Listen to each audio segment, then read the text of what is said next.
pakana ni President Claire na kaya bumababa yung ratings ng presidente dahil sa fake news. Di ba? Of course, wala naman naniniwala sa kanya. Cover up to. Ayaw nilang aminin na talagang may mga problemang nangyayari. At gusto lang gamitin ng communications to cover it up, to paper it over this, mga hindi, para tagpak, para pagtakpan yung kapalpakan ng PCO. Ang nakukuha natin balita from Malacanang, it's reactionary. Ano ibig sabihin po niyan? Reaction lang. Halimbawa, press conference. President Claire, ano masasabi mo sa ganyan? Mabuti pa, umuwi na si Sara. Puro reactionary. Ano masasabi mo? Yun ang lalabas. Reaction ng palasyo sa mga balita. Hindi po ganun ang alam ko sa comms operation. Okay, punta po tayo sa medyo hard news. Ang Malacanang daw po, meron ng framework.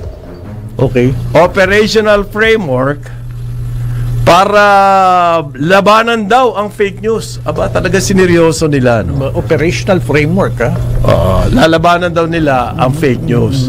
Sineryoso nila na yung fake news ang dahilan kung bakit. Kasi yun ang kaya bumababa ang trust rating, gano'n? Hindi, mga other things.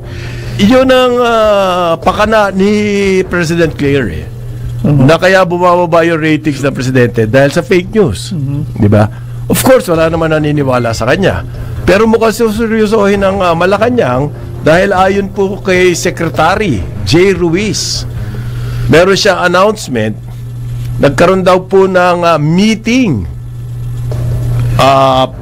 presided by the President himself. Okay, Ferdinand Marcos Jr. aka BBM. Kasama daw po ang Department of Information and Communications Technology. Noong Lunes, nag-meeting daw po yan sa Malacanang. At ang press release po ng PCO, ano ba ito PCO? Presidential Communications Office. Meron palang gano'n, Meron pare. Hindi natin nakikita. Hindi natin nararamdaman. Hindi ko nararamdaman ang presence nitong PCO na to sabi daw po ng Secretary ng PCO, J. Ruiz, he assured the President na ang PCO daw po naka-develop na ng operational framework para labanan niyang fake news. Ayan, yun ang report niya sa President. Ano kaya operational framework niya? Hindi naman sinabi. Basta meron na tayo. At saka daw po siniguro ni Secretary J. Ruiz na he will pare ibig sabihin gagawin niya talaga yan o hindi he may or hindi but he will siguradong gagawin to pare he will coordinate with the DICT. So yan ang mga balita natin. Meron kang kadamay DICT. Buti hindi pa intensified coordination to. But he will coordinate with DICT. Yan. Para daw po habulin niya mga fake news.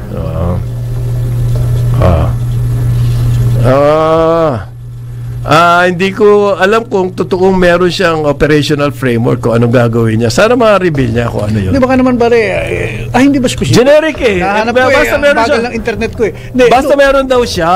Operational framework.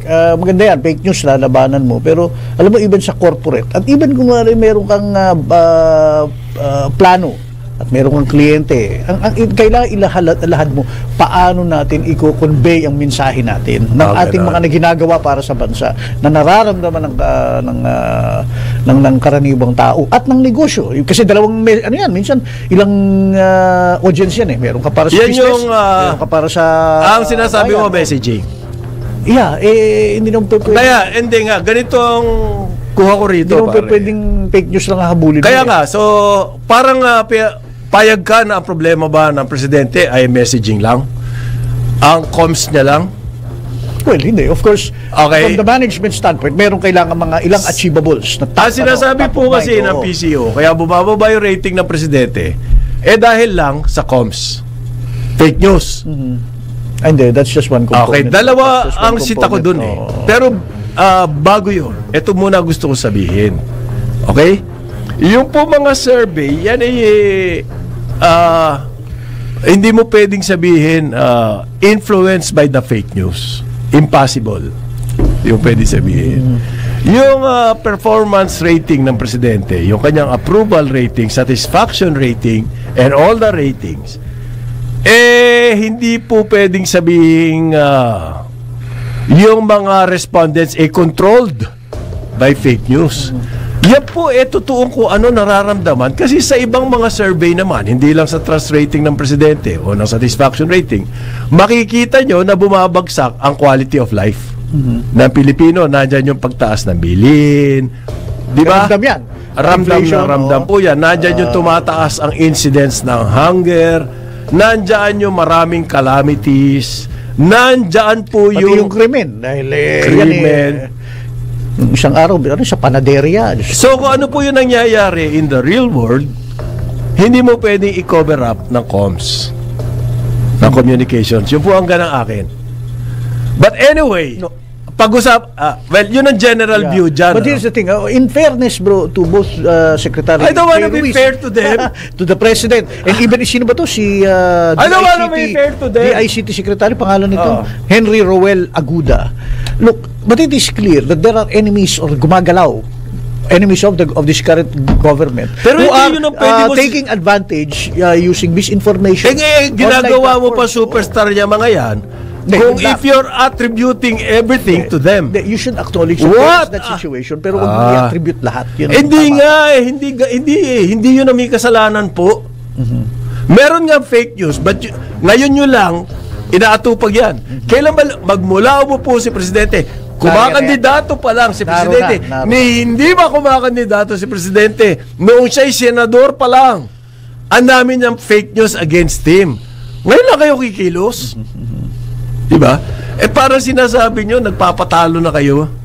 Nagpatalo kayo doon sa mga fake news dahil sila ang pinakikinggan ng taong bayan, kaya bumababa ang rating ng presidente. Cover up to. Ayaw nilang aminin na talagang may mga problemang nangyayari. At gusto lang gamitin ang communications to cover it up, to paper it over this mga hindi, para tagpak, para pagtakpan yung kapalpakan ng PCO. Hindi ng buong administration. Dahil po kung comms ang problema, ibig sabihin, PCO nagkukulang. Diba? Ganito po ang nangyayari. Ang aking analysis, at yan din ang naririnig ko sa labas, ang nakukuha natin balita from Malacanang, it's reactionary. Ano ibig sabihin po niyan? Reaction lang. Halimbawa, press conference. President Claire, ano masasabi mo sa ganyan? Mabuti pa, umuwi na si Sara. Hindi naman Presidente Claire ang tawag sa kanya. Ano? Press secretary o press officer Claire. Press officer. Hindi, nadudulas lang. President. Anyway, tuloy mo. Tinatanong siya pag mga press. Puro reactionary. Ano masasabi mo? Yun ang lalabas. Reaksyon ng palasyo sa mga balita. Hindi po ganun ang alam ko sa comms operation. Tanong mo nga si Elmer kung meron silang comms plan. Tanong mo nga. Kaibigan mo yun. Si Elmer Messina. Elmer Messina. Meron ba kayong comms plan in the first place? Si Elmer. Hindi. Again, ito na naman ako, sisimulan ko ng in fairness to President. I don't want to be fair to her. Pag nakinig ka ng press con niya, yung simula, alas 12 nagsisimula, ito lahat ng mga good news, ito yung mga nangyayari sa agri, ito nangyayari sa infra, ito nangyayari yun ang comms plan nila? Pero, hindi, ang comms plan nila, magsasalita si President Claire? She would get some mga hindi resource comms plan yun. Kukuha siya mga resource persons. Ito ang ginagawa sa agrarian reform. Ganyan. Pero pagdating ng Q&A, yung narrative, biglang kumakawala na sa kanya, kumbaga nangangabayo ka. Yun ang ilalabas. Kasi para bang sa press briefing niya sa simula, siya magsasalita at sasabihin niya yung the good news according to President Claire. Ganon. Tapos, pero ang papatulan, siyempre, yung kanya reaksyon para hindi siya nag-media at lalo na si Secretary J. Ruiz. Para naman hindi kayo nag-media. Papatulan mo yung may dugo na balita. Hindi nga, comms plan ang tawag nila doon. Hindi. So, pag nagsalita siya before the press conference, comms plan na yun. Dagdagan nila yung component ng comm plan na yung nagdi-disinformation sa kanilang plano. kikitilin nila, hindi makikitilin, pigilan nila, bro. Mas malawak They will shout out. I'm sorry. In fairness to me. In fairness to you, bro. Mas malawak ang pagkakaintindi ko sa communications plan. Kesa dun sa simula, magsasalita si press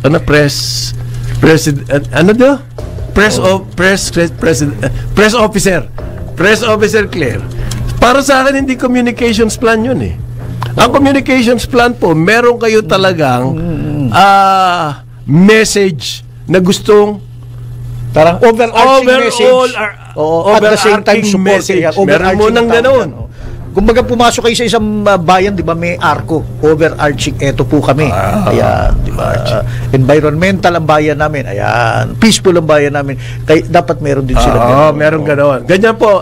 At saka, detalye yun. At hindi lang press con. Meron kang detalye sa TV, sa radio, pati sa social media, pati sa news. Okay? At hindi lamang po yan straight news. Papasok kayo ng... Kumbaga, it's talagang comprehensive plan. Nagtatanong na ako, pare, hinahanap ko yun eh. Baka ka ako may mali ron, kaya natatalo sila ng fake news eh. Wala pa ang nagre-respond sa akin eh, kung meron sila noon. Alam mo, suggestion ko lang, one way to do that is meron ko talagang isang parang section o department na digital talaga, na ito yung nakatutok na kasi mahirap pag sama-sama rin yan eh, malulula. Hindi nga, anong ginagawa ng PCO? Yan ang trabaho nila. Meron pa nga, ito nga grabe. Kaya nga, nagpartner sila sa DICT. Hindi. Pinrest release pa. Hindi partner yung coordinate lang. Coordination lang ba yung coordinate lang, hindi naman partner. Tayo dyan. Para sa akin, ang laki-laki ng advantage ng presidente. Why? Meron siya sariling TV station. Meron siya sariling radio, Malacanang radio, di ba? Meron siyang ganyan. Meron siyang PNA, Philippine News Agency. Ang dami-daming advantage niya when it comes to mass communications. Tapos magpapatalo ka sa fake news. Inamin mo na natalo kayo sa fake news. President Claire naman, hindi ganyan. Ganito yung fake news eh. Magmula may fake news niya kay Marcos eh. Maski nung may fake news yun, ang taas-taas ng kanyang trust rating. Okay, so hindi yung fake news yun. Analyzein mo kasi yung social media, ang laking factor dyan ng echo chamber. So niloloko nila ang presidente, sinasabi, boss, kaya ka bumabagsak, fake news. Yan. Tumayag naman kaya ang presidente ron? I don't think so. I think he knows better. But miniting na eh, di ba nung Lunes? Bakit why he presided over this meeting? Well, he was concerned. He is concerned na rin siguro. Sectoral meeting yon, hindi yon specifically sa kanyang trust rating. Okay. And the fake news propagated, the lie about fake news propagated by press officer Claire. Yan. Di ba? Ang meeting po, sectoral meeting ng DICT. Okay. May quote pa si Secretary Aguda ng DICT. Ano sabi? We are confident that our friends in the media will understand the situation and will what a lot of bull. Will combat misinformation and disinformation as well. So it's the ranks. Now it's up to us. So tayo ngayon ang rito, taya? Hindi po eh, kayo ang taya eh. Kami taga-report lang. Why is the ball in our court? Kayo po ang merong dyan. Meron daw kasi silang Cybercrime Investigation Coordinating Center. Ayan. Hindi, may role din just daw. To emphasize, may role din daw kasi tayo. Anong role sa promoting truth in the digital landscape. Hindi ba truth yung, ano ba, ibig sabihin, nagsisinungaling tayo? Ang report ng news, sinasabi ko lang yung sinasabi ang report ko ng mainstream news ay puro kasinungalingan. Yun na nga. Akala ko ba, Secretary Aguda, pag sinabi mo yan, ibig sabihin, so nagsisinungaling nagsisinungaling kami. You're making more enemies than you bakit kami naging issue? Bakit media ang naging issue? Kayo po ang issue eh. Do we get the right information from you? Meron nga ba kayong communications plan? The right to free expression carries with it special duties and responsibilities. O kaya, tayo na ngayon ang may kasalanan. It may be subject to certain... 8:30